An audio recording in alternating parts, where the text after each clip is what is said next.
වටිනවා ලෙඩ උන්නට ඇව යට වුණා බාල පුතා එරික් ඉන්නවා එරික් පුතා පැරිස් ඉන්නවා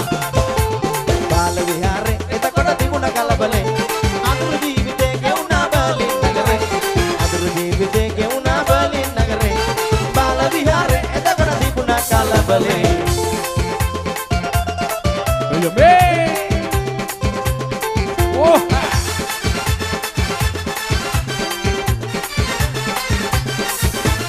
අපි වගේ කොල්ලන් ගැන හිතන්න දැන් කාලේ කෙල්ලන් ගැන අහන්න ආතරල තටු ගෙවල් පදින්න විතර බයෙන් වැසොන්ද බලන්න වන වගේ කොන්නේ උඩට පදිනවා හත්ති හුට්ටි කලගෙඩි වගේ පෙන්නවා සාරිය බාගටක පත පේනවා කොට උඩ යනකොට මට දුක හිතෙනවා රාජකීය ගමනත් එන සතේ ඒ කොල්ල යන්නේ දැන් කාලේ හිතුනතේ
අපි කියනවා දෙවියන්ට අපෙන් කොල්ලන් රැකදෙන්න. අපි කියනවා දෙවියන්ට අපේ කෙල්ලන් රැකදෙන්න. අපි කියනවා